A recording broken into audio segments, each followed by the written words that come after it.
तो फ्रेंड्स, आज हम आपको कनकेव मिरर में डिफरेंट इमेजेस बनाना सिखाएंगे। पहली कंडीशन में लिखी है when the object is place between P and F. तो कनकेव मिरर में कैसा इमेज बनेगा।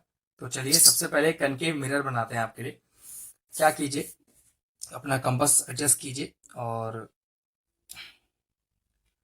एक कनकेव मिरर बनाइए। कनकेव मिरर का फंडा ये होता है कि उसका आउटर सरफेस पॉलिश होता है।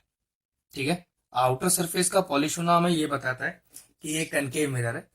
अब एक लाइन जो कनकेव मिरर के बिल्कुल सेंटर से जाएगी, उसको इंटरसेक्ट करती हुई, उसको बोलते हैं प्रिंसिपल एक्सिस।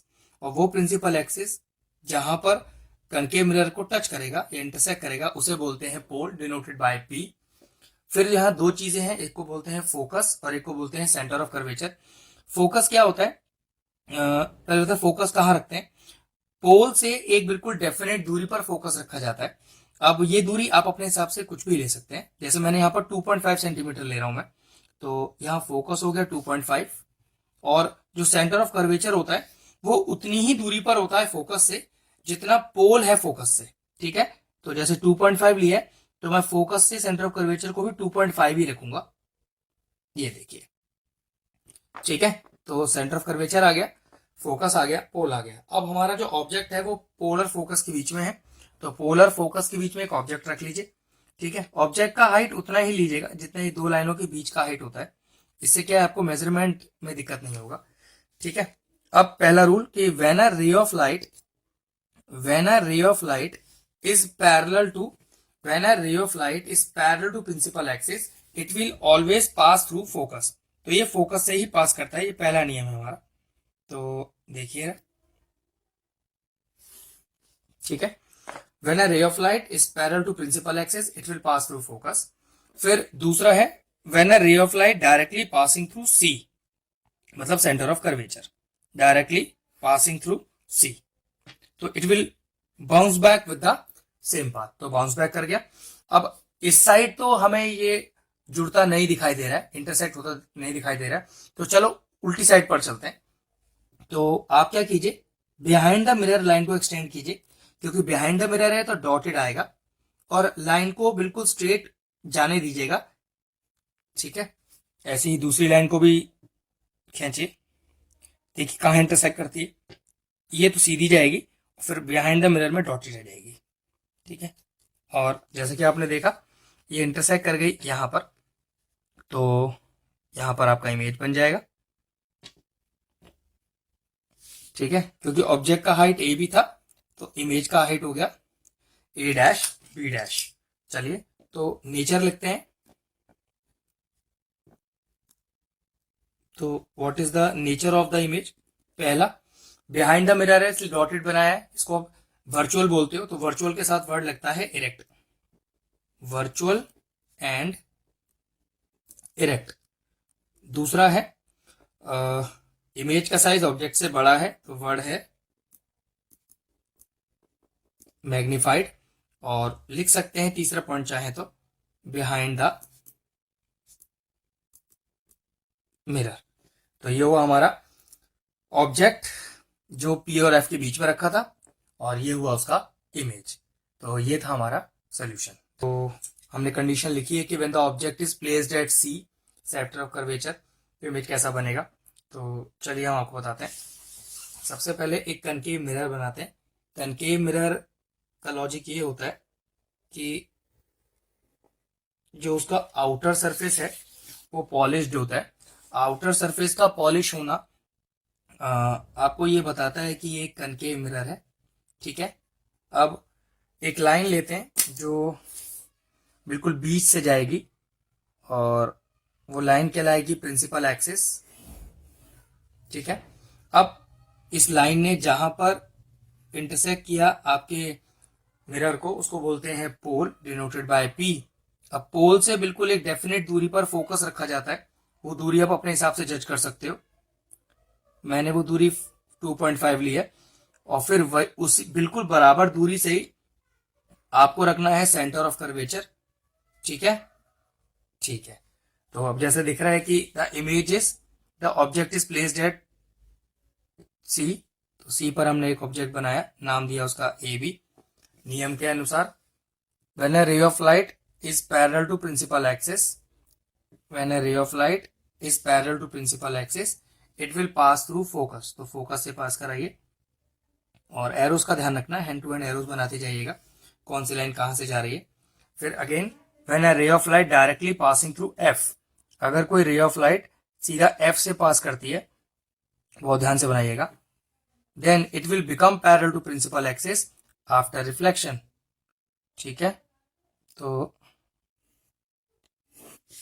करीब करीब जो हमारा इमेज है वो बिल्कुल सी के नीचे आ रहा है। ठीक है, तो यहां पर अपनी हम नेचर लिखते हैं। नेचर क्या है हमारे फिगर का? सबसे पहले कि नीचे की तरफ बन रही इन्वर्टेड, इन्वर्टेड के साथ वर्ड लगता है real and inverted, same size of the object, same size of object, और इमेज बनेगा एट सी। तो चलिए बियॉन्ड सी के लिए पहले हम अपना मिरर बनाते, कनकेव मिरर। कनकेव मिरर कैसे पहचानते हैं? उसका आउटर सरफेस पॉलिश करके। ठीक है, वो आउटर सरफेस पॉलिश हो गया। अब उसके बाद प्रिंसिपल एक्सिस,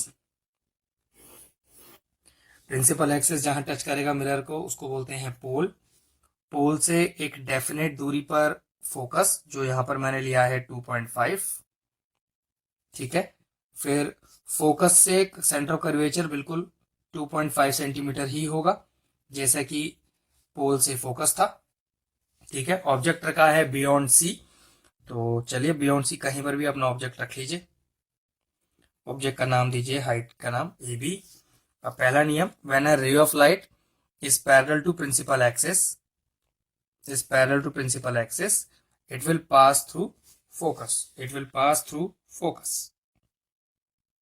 तो ठीक है, और एक लाइन पास कराइए आप सेंटर ऑफ कर्वेचर से, तो उसका नियम होता है when a ray of light directly passing through see it will bounce back with the same path. तो देखिए हमारा इमेज इन दोनों लाइनों के इंटरसेक्शन पॉइंट पर बनेगा,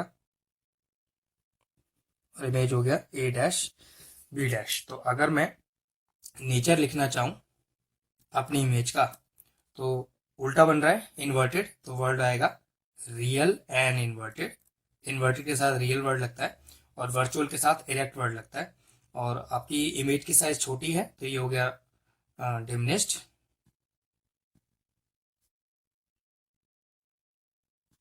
ठीक है, ठीक है, तो ये हमारा इमेज रहा जब ऑब्जेक्ट रखा है बियॉन्ड सी, कि when the object is place between C and F.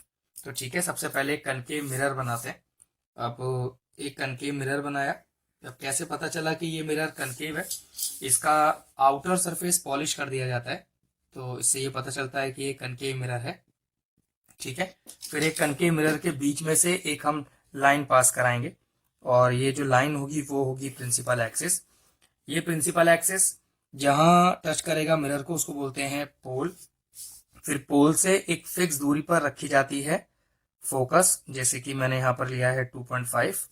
ठीक है, और यहां से बिल्कुल बराबर दूरी, मतलब 2.5 पर ही रखा जाएगा एक सी, जिसको बोलते हैं सेंटर ऑफ कर्वेचर। हमेशा ध्यान रखिएगा, पी से एफ की दूरी और एफ से सी की दूरी बराबर होती है। पी से एफ की दूरी आपकी मर्जी जितना भी लें, लेकिन सी और एफ की दूरी फिर उतनी ही मान ली जाएगी। आप कंडीशन के हिसाब से, हमारा जो ऑब्जेक्ट है वो सी और एफ के बीच में रखा हुआ है, तो चलिए सी और एफ के बीच में एक ऑब्जेक्ट रख देते हैं। हाइट ले लिया ए बी। तो रूल्स के हिसाब से when a ray of light is parallel to principal axis it will pass through focus. तो चलिए फोकस से पास कराते हैं इसे, प्रॉपरली एकदम सही से के लिखाइएगा। ठीक है, एरोस का भी ध्यान रखिएगा। अब सेंटर ऑफ कर्वेचर से पास कराइए। तो ये देखिए नियम है कि when a ray of light passing through centre of curvature it will bounce back. दोनों लाइनें इंटरसेक्ट होती हमें दिखाई दे रही हैं, बस इसको जोड़ दीजिए, नाम हो गया ए डैश। B dash. ठीक है, अब मुझे नेचर डालना है, तो नेचर क्या होगा मेरी इमेज का, उल्टी बन रही है इन्वर्टेड, तो वर्ड आएगा रियल एंड इन्वर्टेड। बड़ी इमेज बनी है ऑब्जेक्ट से तो मैग्निफाइड, और लिख सकते हैं जो इमेज बनी है वो बनी है beyond C. When the object when the object is placed at F। ठीक है, तो सबसे पहले एक कनकेव मिरर बनाते हैं। उसके लिए क्या करना है, देखिए कंपास लीजिए, अपने हिसाब से इसे एडजस्ट कीजिए। ठीक है, एक कनकेव मिरर बनाइए। कनकेव मिरर का नियम ये होता है कि इसका आउटर सरफेस पॉलिश होता है। ठीक है, अब एक बिल्कुल बीच में एक लाइन डालिए। ये जो लाइन है जो बीच में से पास करेगी हमारे मिरर को, उसको बोलते हैं प्रिंसिपल एक्सिस। और जो पॉइंट है जिसने इंटरसेक्ट किया है हमारे मिरर को, उसे बोलते हैं पोल, जिसको पी से डिनोट करते हैं। फिर पोल से बिल्कुल फिक्स दूरी पर एक फोकस रखा होता है। ये दूरी आप जितनी चाहे ले सकते हैं। देखिए हमने इसको करीब 1 2 3 सेंटीमीटर लिया, और बिल्कुल उतनी ही दूरी पर हम लेंगे फिर centre of curvature. Centre of curvature denoted by C and focus is denoted by F. तो जैसे कि कंडीशन है कि when the object is placed at F, तो हमने क्या किया, ऑब्जेक्ट को एफ पर रखा। ठीक है, और इस ऑब्जेक्ट का नाम दिया, मैंने इसका नाम दिया ए बी। अब क्या कीजिए, पहला नियम ये है कि एक लाइन जो प्रिंसिपल एक्सिस से पास करे, a line parallel to principal axis, it will pass through focus. तो देखिए वो फोकस से पास करेगी। ठीक है, अब दूसरा नियम है, a line directly passing through C. ठीक है, तो जैसा कि आप देख सकते हैं, will bounce back with the same path, वो बाउंस बैक करेगी। लेकिन जैसा कि भी आप देख सकते हैं, ठीक है, लाइन बिल्कुल पैरेलल है, तो इसकी जो इमेज है वो बनेगी एट इंफिनिटी। तो हमारे पास इस इमेज का नेचर क्या हो गया, नेचर हो गया, क्योंकि इमेज नीचे की तरफ बन रही है तो इन्वर्टेड, और इन्वर्टेड के साथ एक वर्ड लगता है रियल, तो नेचर हो गया रियल एंड इन्वर्टेड। अच्छा, एक चीज और कि जो इमेजेस इंफिनिटी पर बनती है वो हमेशा हाईली मैग्नीफाइड होती है, हाईली मैग्नीफाइड। और तीसरा इसका लिख सकते हैं एट इंफिनिटी।